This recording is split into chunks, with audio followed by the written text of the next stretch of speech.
Hello everybody, my name is Benjamin, and today in this video I'm going to talk about mistakes and feedback. But first I have to answer two questions. The first question is, how would you help students to avoid making mistake? And the second question is, how give feedback without making them feel bad? So now I'm going to answer those questions.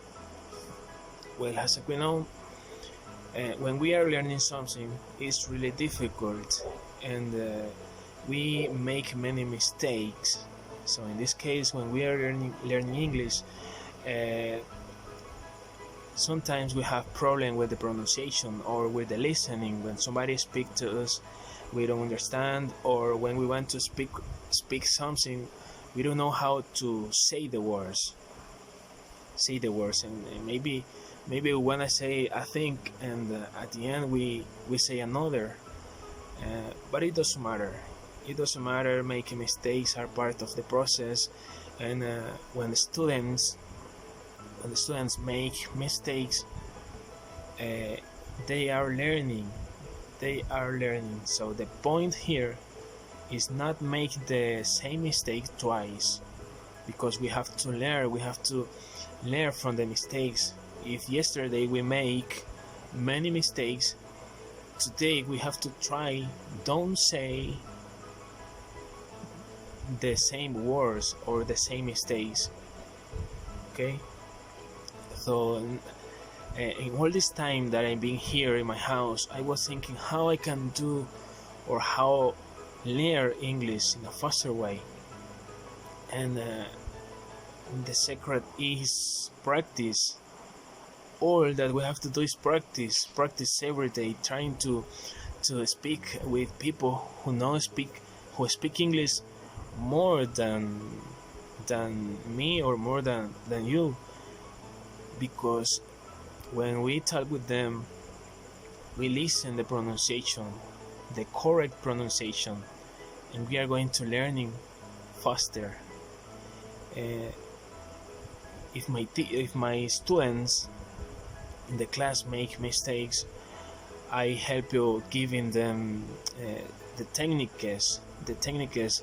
Now, as we know, today are many ways to practice English, many ways to learn English, and I always say this: reading is a good way to learn English. And you can read the books, you can read the magazines, you can read the newspapers, or if you have social networks, you can read uh, in the social networks. There, in the social networks are enough information.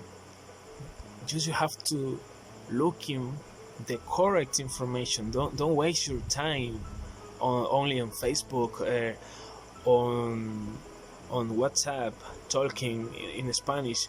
So if you are talking but trying to talk in English, think in English, and has my teacher say, uh, your breakfast with the English, and you have to eat breakfast with the English, you have to eat lunch with the English, so you have to eat dinner with the English, and all day think in English, and you are going to get better every day. uh, Another way to learn English is listening to music, or watching televisions, watching movies, but in English, of course, and with the subtitles in English. Because if you are watching the movies and the subtitles in Spanish, you are not doing nothing. You are always thinking in Spanish, so have to think in English. So those are some questions, and good ways to learn English, and the students are going to learn faster because they practice every day.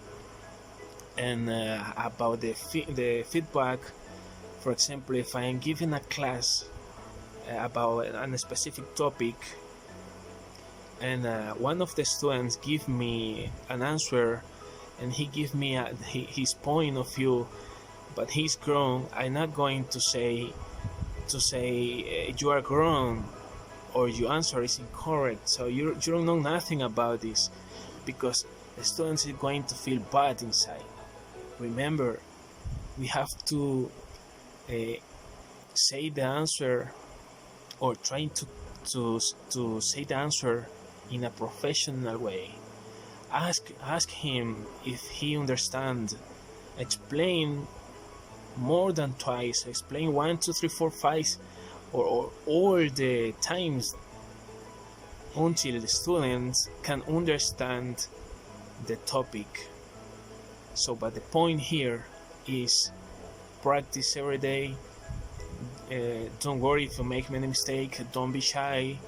Don't be shy. Speak to other friends, and it doesn't matter if they know more English than you. Try to practice with them. Don't be shy. Remember this. This is really important. You know many words, and maybe, or sometimes we don't understand because we don't practice. So practice, and you are going to be better. And that's all I think. Okay, thank you for watching this video. Thank you for watching this video, and have a good night.